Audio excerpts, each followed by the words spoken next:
Solomon Vance was 38 years old the morning his wife slid a manila envelope across the kitchen table and told him she wanted a divorce before the flowers from her father's funeral had finished wilting. In the hallway, he was wearing work clothes. He had a site visit at 7. He drove a Ford F-150 with a construction company decal on the door that her family had spent 4 years treating as evidence of a fundamental misalignment. Her father, Charles Whitfield, had built a real estate empire across the Carolinas from a single commercial property in Greensboro, and had died at 74 with a net worth that had been estimated publicly and inaccurately for years. Her mother wore the family money the way people wear a second skin, not as something added, but as something they could no longer imagine being without. Her sister had married a man who managed a hedge fund and wore it well. Solomon had never fit the frame, and none of them had been subtle about it. What they had not asked, not once in 4 years of holidays and strained dinners and the particular condescension of people who measure men by visible assets, was why Charles Whitfield, a man who had built everything he owned from a single correct decision, compounded by 50 years of patience, had pulled Solomon aside at a family gathering 14 months before he died and talked to him, alone, for 40 minutes. She did not know what was in the will. What happened in the attorney's office on a Thursday morning 3 weeks after the funeral changed every calculation her family had made. Before we jump into the story, comment where in the world you are watching from and subscribe, because tomorrow's story is one you need to hear. Solomon had grown up in Greensboro, 3 miles from the first commercial property Charles Whitfield had ever purchased, in a neighborhood that Charles himself would have recognized, the kind that produced capable men invisibly, without ceremony, without the institutional scaffolding that gets credited for the outcomes. His mother, Vera, had worked in hospital administration for 30 years and had raised Solomon and his younger sister in a house on Goral Street that she had paid off in 17 years through a discipline so consistent it functioned like a second income. She was 63 now and still working, still precise, still the person Solomon called when something required clear thinking rather than comfort. His grandfather, on his mother's side, had been a carpenter, residential and commercial, self-taught, licensed, and had kept a workshop in the back of the house on Goral Street that smelled of sawdust and linseed oil, and which Solomon had spent entire childhood afternoons inside, watching hands work wood into shapes that had not existed before. His grandfather had told him once, without looking up from the joint he was fitting, "Solomon, a man who understands material understands people.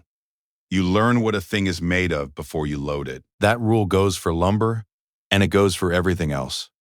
He had been gone 11 years. The workshop had been dismantled when the house sold. Solomon had kept 3 of his grandfather's hand planes wrapped in cloth in a box in his own garage.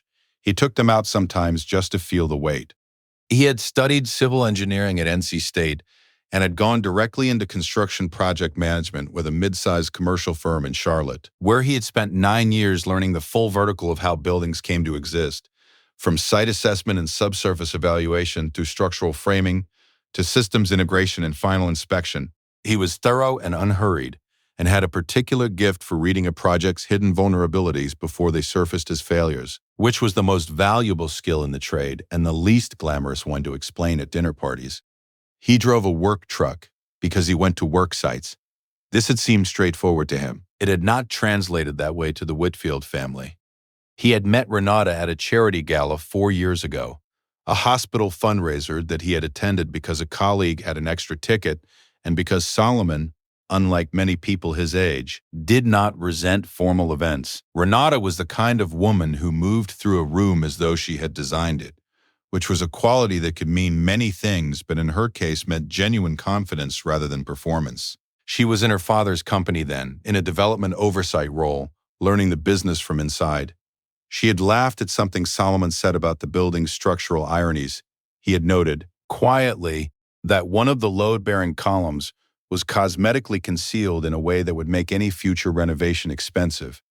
And the laugh had been real and had contained, he thought, the pleasure of someone recognizing a mind that operated at an angle to the obvious. They had talked for 2 hours. He had called her 4 days later. Her family had been assessed, careful, and ultimately unconvinced. Charles Whitfield had been the exception.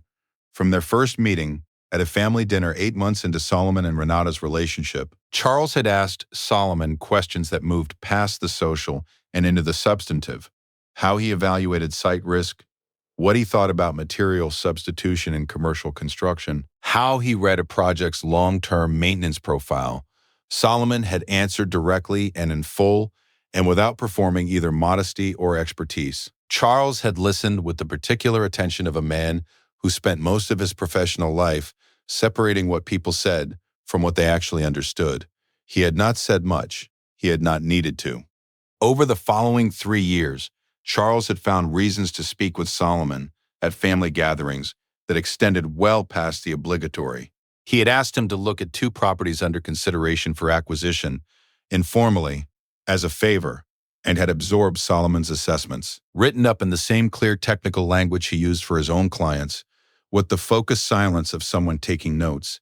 He had never told the rest of the family about these conversations. Solomon had not volunteered them either, because Charles had not asked him to, and because Solomon understood instinctively that Charles was a man who kept his own counsel and whose trust was not announced, but demonstrated. The 40-minute conversation, 14 months before his death, had happened at a 4th of July gathering at the family's lake house in Iredell County. Charles had walked Solomon down to the dock after dinner, ostensibly to look at a problem with the slip structure, and had then not discussed the slip structure at all. He had talked about the company, about what he had built and what he believed it required to continue, about the difference between people who understood the material reality of real estate, the physical, the structural, the long-term, and people who understood the financial abstraction of it, which was a different skill and not always a sufficient one. He had said at one point, "You see things clearly, Solomon. That's rarer than money. Money I can pass down, clarity I cannot." Solomon had listened and had said what he thought honestly, without calculating what Charles might want to hear. He had not thought about the conversation again with any particular significance until the will was read. Renata's divorce filing arrived, as the kitchen envelope had suggested, with speed and specificity. She had an attorney engaged before the funeral flowers went out. The filing listed irreconcilable differences and moved quickly to the question of asset division, which was, Solomon understood, the actual subject of the document. The marriage had been 4 years. They had a jointly owned house in Charlotte's Dilworth neighborhood, 2 vehicles, shared accounts of modest combined depth. Under equitable distribution, the marital picture was clean and not complicated. What was complicated, what Renata's attorney would discover with increasing urgency in the weeks before the estate reading, was that the Whitfield estate was not structured the way Renata believed it to be. Charles had spent the final 2 years of his life in the company of an estate attorney named Margaret Stahl, who had offices in Raleigh and a reputation for work of unusual structural elegance, the kind that lasted through litigation, through family pressure, through the particular entropy that followed large wealth changing hands. He had worked with Margaret Stahl methodically and quietly. The way he had worked with everything across 50 years of building, and what he had produced was not the instrument Renata and her mother and her sister's hedge fund husband had spent years anticipating. Solomon learned the shape of it not from Margaret Stahl, but from his own attorney, a woman named Patricia Ewing, who had been referred to him by a former colleague and who called him 11 days before the formal estate reading with a controlled steadiness in her voice that told him she had information that required care. In the delivery, she said, "I've been in contact with the Whitfield Estates Council. There are provisions in the will that directly affect your situation. I think you should come in." He drove to her office on a Tuesday morning and sat across from her while she walked him through what Margaret Stahl had constructed on Charles Whitfield's instructions. He listened with his hands flat on the table and his face arranged in the neutral, attentive expression he used when a site engineer was walking him through a structural finding that was going to require significant revision to a project plan. His hands did not shake. Charles had divided his estate into 3 primary instruments. The first was a standard bequest to his wife and 2 daughters, the family home, certain liquid assets, a portion of the company's passive income structures. The second was a management trust governing the operational company with a board of trustees and a defined transition timeline. The third was a separately documented real estate asset portfolio, 11 commercial properties across the Carolinas, a land bank in 3 counties, and 2 development stage parcels in the Charlotte metro area, held in a dedicated entity whose controlling interest Charles had assigned, in full, to Solomon Reginald Vance. Not to Renata, not to the Whitfield Family Trust, not to the hedge fund husband. To Solomon, accompanied by a letter notarized and witnessed, in which Charles explained, in the direct, unornamented language of a man who had spent 50 years saying what he meant, that Solomon possessed the specific kind of structural understanding that the real estate operation required to continue generating value rather than simply liquidating it, and that Charles had watched him long enough to be certain that this understanding was not positional or aspirational but constitutive, built into how he thought, how he evaluated, how he committed. The letter also noted that Charles had anticipated that this provision would be contested and had instructed Margaret Stahl accordingly. The documentation was thorough. The instructions were explicit. Patricia set down the last page and removed her glasses. She said, "He protected it well. The challenge to this will be loud. It will not succeed." Solomon sat with the information the way he sat with all structural findings, allowing it to settle into the full picture before drawing conclusions. He said, "How long before the family knows?" Patricia said, "The formal reading is in 11 days. He said, "And Renata's divorce filing? Her attorney has not yet seen the estate documentation. When they do, you can expect the approach to change." He nodded once. He drove back to the site visit he had rescheduled from that morning and spent the afternoon walking a foundation pour in the West Charlotte suburbs and marking 3 locations where the compaction work needed to be redone before the concrete went in. He did not call anyone. He did not tell anyone. He finished the site review, wrote up his findings, and drove home. He cooked dinner that evening, his grandfather's recipe for braised short ribs, which required 3 hours and the kind of patience that a man either had or did not, and ate it at the kitchen table of the house he and Renata were legally still sharing. Because the divorce proceedings were in their early stages, and the attorneys had not yet addressed occupancy. She came home at 8:30, ate the dinner he had left covered on the stove without commenting on it, and went to her room. He cleaned the kitchen and went to his. He was not performing normalcy. He simply understood that what was coming would arrive on its schedule and not his, and that the correct response to that was to continue being exactly who he was. A man who understood material, understood people. You learned what a thing was made of before you loaded it. His uncle David lived in Winston-Salem, a retired contractor of 67 who had known Solomon since birth and whose opinion he trusted in inverse proportion to how readily it was offered, which was to say, he trusted it completely. He drove to Winston-Salem that Saturday and told David everything over coffee in the kitchen of David's house. David listened without interruption, which was unusual for him, and when Solomon finished, he was quiet for a long moment. Then he said, "The old man saw you." Solomon said, "He did." David said, "Your grandmother always said the Whitfield boy had sense. The ones around him, she wasn't sure about. The boy himself had sense." He refilled Solomon's coffee without asking. Then he said, "You know this is going to cost you something. Not the money. Something else. The question is whether what you're getting is worth what it takes to receive it correctly." Solomon thought about Charles at the dock. The slip structure neither of them had discussed. The 40 minutes of honest conversation in the summer evening. He said, he built something real. He wanted it to stay real. David nodded. Then receive it like it is, not like a windfall, like a responsibility. Solomon drove back to Charlotte and called Patricia on Monday and told her he was ready for whatever the reading produced. He was ready. The estate reading took place in Margaret Stahl's conference room in Raleigh on a Thursday morning. The room held Renata, her mother Eleanor, her sister Candace, and Candace's husband Bryce, 2 attorneys, Margaret Stahl and Solomon. Patricia sat beside him. The room had the particular charge of a room in which several people believe they already know the outcome and one person knows they are wrong. Margaret Stahl read the will in full, beginning to end, without abbreviation.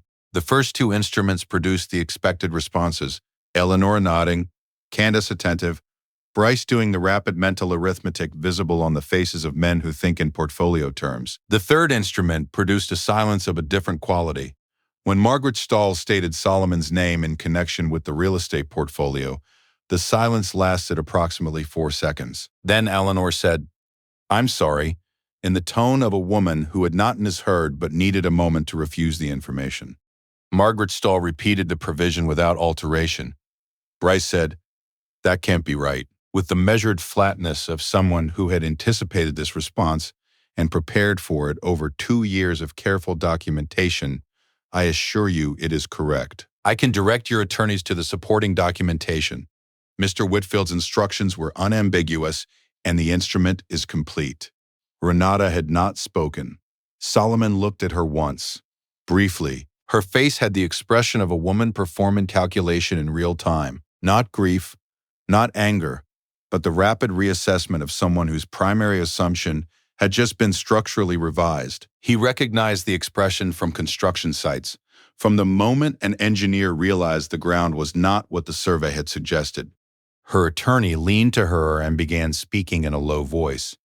Bryce said, "We'll contest it."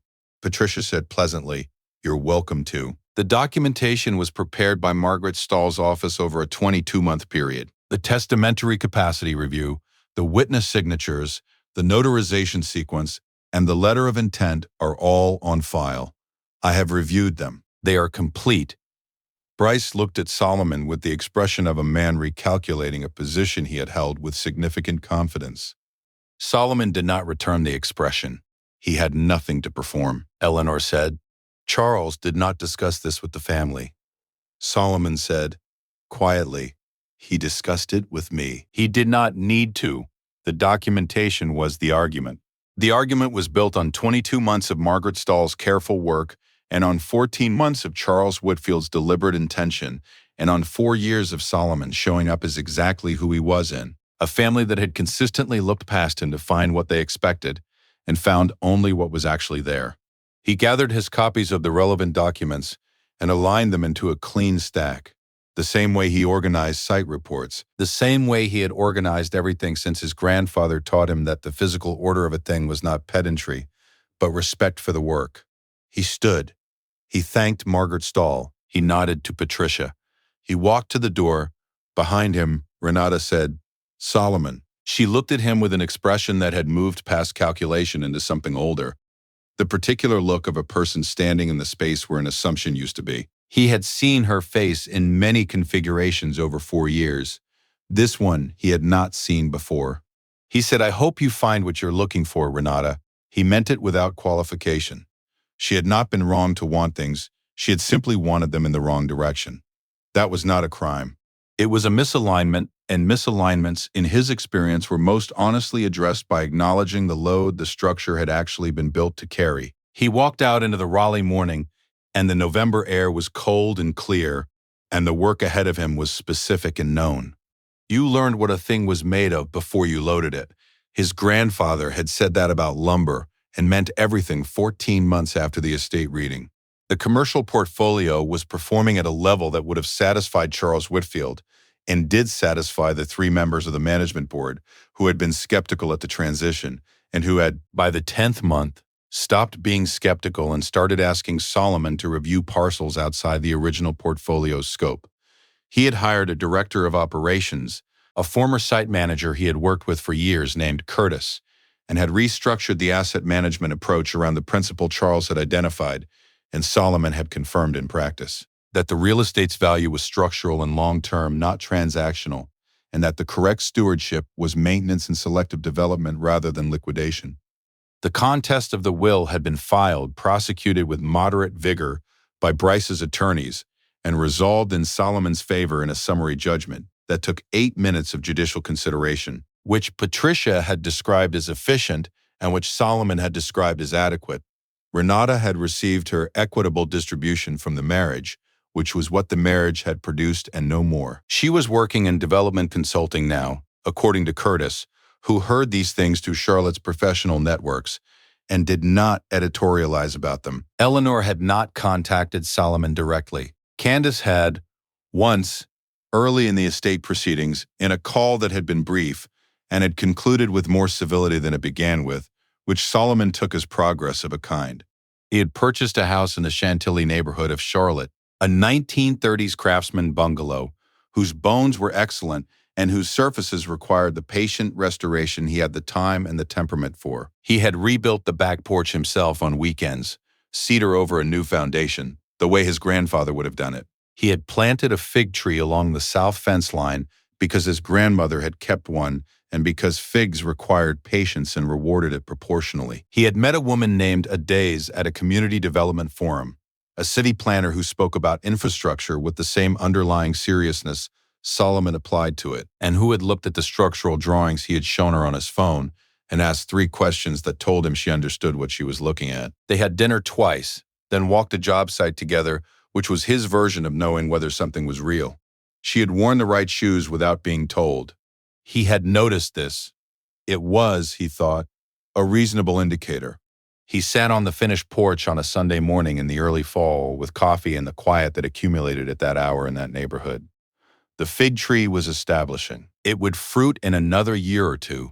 The house was a third of the way through its restoration and was already more itself than it had been when he found it. He thought of Charles at the dock in summer, the water flat behind him, talking about clarity as the thing that could not be passed down. He thought of his grandfather's hand on a fitted joint, the small, sure pressure that tested what had been built before committing to the next piece. He thought about what it meant to receive something correctly, not as a windfall, but as a responsibility, the way David had said, which was the way Charles had meant it, which was the only way Solomon had ever known how to receive anything. The fig tree stood in the morning light, small and patient and certain of what it was. He had built the right things in the right order. Some things were worth the patience to build right. I hope you enjoyed that one. Be sure to like the video and subscribe so you don't miss the next story. I've picked out 2 more for you that I think you'll really like.